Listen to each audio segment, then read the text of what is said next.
Okay, so good day everyone. So our first lesson is the rationale of speech improvement. Okay, so the first part is the need for speech improvement. No? So the question is there really a need for us to improve our speech? Well, of course, the answer is quite obvious. No? So of course, there's a need to improve the way we speak. No? So bakit nga ba? No? As communication arts students, no? So I suppose nag-enroll kayo, no? To improve your speaking, writing, and maybe acting skills, no? So, very beneficial yan sa inyo dahil magagamit niyo yan sa profession ninyo. Okay?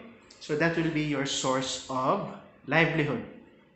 Okay? Now, kahit hindi ka naman communication arts student or communication student, no? So there is still a need to improve your speech. Okay? Hindi lang naman communication majors makakagamit sa speaking, di ba?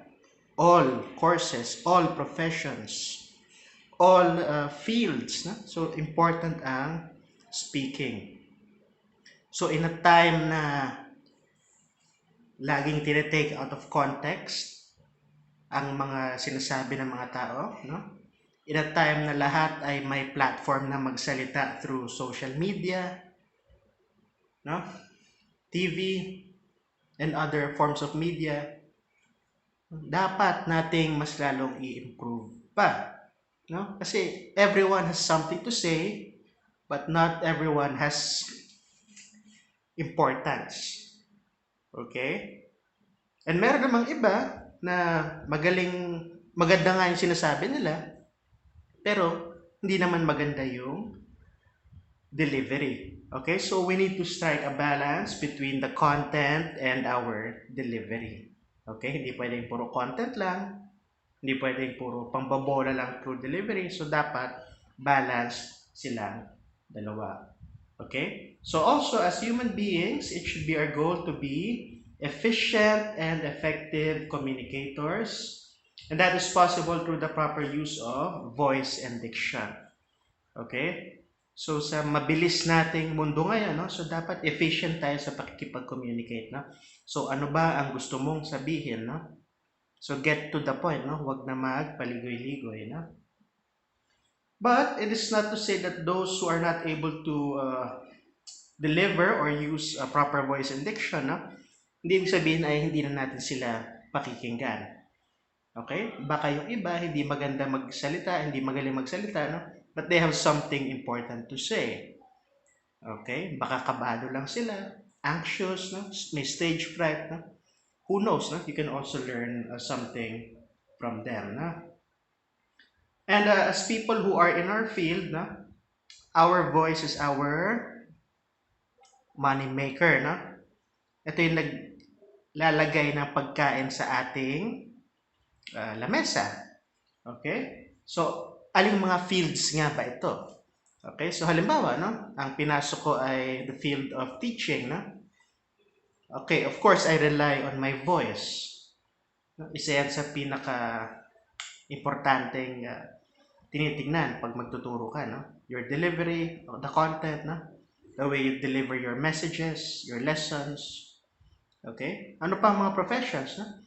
If you want to go into reporting, broadcasting, no? Papasok din yung speech. Okay?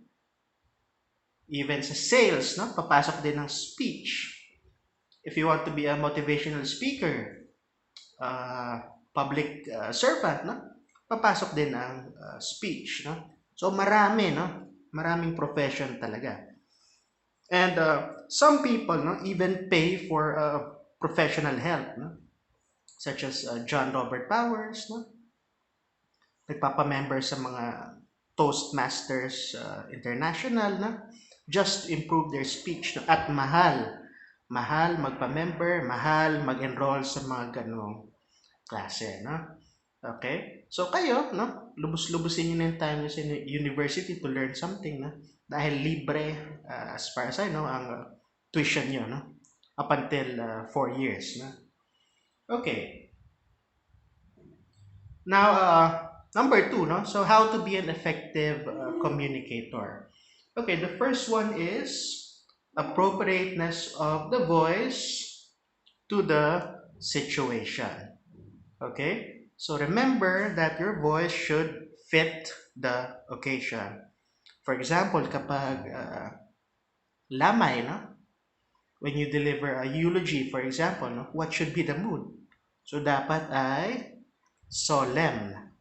Hindi pwedeng masaya, upbeat ang mood mo, no? Unless yun ang gusto nung yun ang wish nung yumao, no? Na dapat masaya yung kanyang lamay, no? What else? Okay, when you're congratulating someone, no? Are you gonna say, oh, I'm happy for you, no? What's so happy with that? No? Try to deliver it in an upbeat tone. Okay? When delivering a bad news, for example, doktor ka, and then sabihin mo sa pasyente nung, pamilya ng pasyente, no? Na wala na yung pasyente. Of course, dapat malungkot yung delivery mo din, no? Kapag nakangiti ka pa, ay, nako, baka saktan ka ng family member nila. Okay? So remember that, appropriateness of the voice to the situation. Okay. Number two is the manner of production. The manner of production. Okay. So also consider the loudness or the softness of your voice upon speaking. No? So kapag sobrang lakas ng boses mo na parang sumisigaw ka na, shouting na, so your viewers will be distracted as well. No? Imbis na mag-focus sila sa message, they'll focus on you. No? So why are you shouting? No? Why are you so angry? No? On the other hand, no? Overly relaxed speakers, no? Yung parang hinihele ka sa pagtulog, no? Parang iniisip mo, parang walang ka-effort naman to magsalita. Parang walang joy magsalita, no? So, try to find a balance as well, no? Huwag masyadong kalmado, huwag rin yung sobrang intense, no? At times, pwede mo siguro i-alternate, no? Para maganda rin yung dating sa audience natin, no? Then lastly, no? Also try to consider the appropriateness related to sex, age, physique, no? So what do we mean by that, no? So sometimes, no, hindi natin kontrolado ang boses natin, no? Minsan biological na yan, no? Genetics na, no? That doesn't mean na hindi mo pwedeng i-improve yung voice quality mo, no? So I think you have encountered some people na parang ang laki, ang tangkad, ang macho, no? Pero pag nagsalita parang boses, daga, no? Meron namang iba, no? Ang liit, no? Siguro may mga classmates kayo dati, no? Ang liit niya, no? Petite. Pero pag nagsalita, wow, no? Small but terrible, no? So ideally, no? Ideally appropriate yung boses doon sa physical attributes ng tao, no? Otherwise, no, medyo distracting iyon. Okay? So, yan, no? So, basically, number one, appropriateness of voice attributes to the situation. Number two, the manner of production. And number three, appropriateness related to sex, age, and physique. Okay, so please consider those three when it comes to being an effective communicator. Okay, so the third part is we can also do some objective self-listening. Okay, so I think you have tried to record your voice, no? And upon listening, anong reaction nyo? Siguro sabihin nyo, ay, ako, ako ba yung nagsasalita? Parang pangit naman ng boses ko. O baka may speech classes kayo no high school or elementary, no? So kapag pinlayback nyo yung recording nyo, hindi ako to, ang pangit ng boses ko. Parang di ako yan. Okay? But that's a good exercise, no? Listen to the way you speak through recording, no? Objective self-listening, no? Sige, so you may get a piece of paper, no? So ask yourself these following questions. Okay, number one. Now, this first question is subjective. No? Is my voice pleasant to hear? Okay. Now, when we say pleasant, no, what may be pleasant to you may not be pleasant to me, no? And vice versa, no? So baka sa inyo, ang boses na parang sumisigaw ay maganda pakinggan, para sa akin hindi. Okay? O baka yung boses ng crush ninyo, no? Para sa inyo, that's the sweetest music na narinig ninyo. Pero sa totoo lang, no? Ang pangit pala ng boses nung iniibig ninyo, no? Okay? So medyo subjective yung pleasantness ng voice, no? But of course, there are good qualities naman talaga na standards ng isang boses, no? Okay, number one, is my voice pleasant to hear? Evaluate yourself. No? Number two, does my voice have any characteristics that I would consider undesirable in another speaker?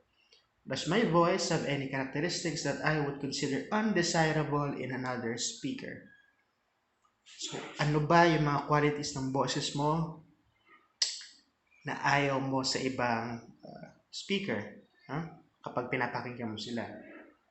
Okay? Isulat nyo ano yung mga qualities na yan. Huh? Number three, does my voice reflect what I intend to convey in thought and in feeling? Does my voice reflect what I intend to convey in thought and in feeling? Okay? Now, sometimes, the root of misunderstandings ay hindi akma yung message natin sa delivery natin. No? So, iniisip siguro minsan ng mga kaibigan nyo, na magulang nyo, o, ba't ka ba galit? No? When in fact, no, hindi ka naman talaga galit. Okay?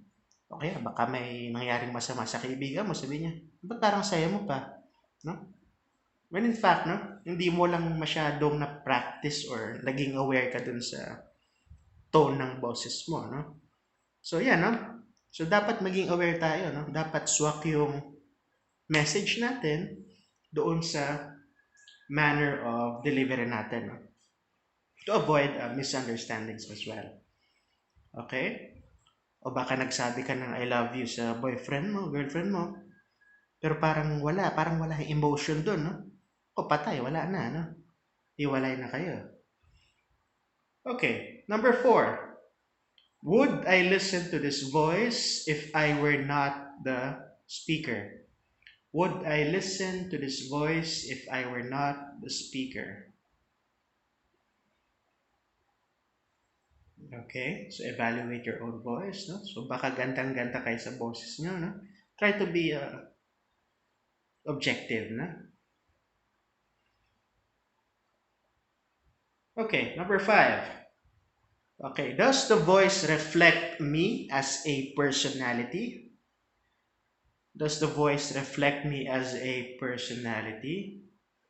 So, ang ibig sabihin niyan ay unique ba yung voice ninyo? Is it distinguishable from other voices? No? So, usually, no, kapag nasa industry ka na boses ang puhunan, no, people find their uniqueness. No? Naghahanap sila ng brand nila. Sino ba naisip natin dyan? No? So, halimbawa, si Mike Enriquez, no? So, trademark niya na yung boses niya. Noli De Castro, no? Steve Dailisan, no? Yung mga ganyan. Sino pa ba? O si Obama, di ba? Kapag narinig mo magsalita si Obama, alam mong siya na yun. No? So try to find your own brand, no? Your own unique voice. No? Okay. Number seven. Is my articulation up to the standard of my expectations? No? Are there any sound or sound combinations that need improvement? Is my articulation up to the standard of my expectations?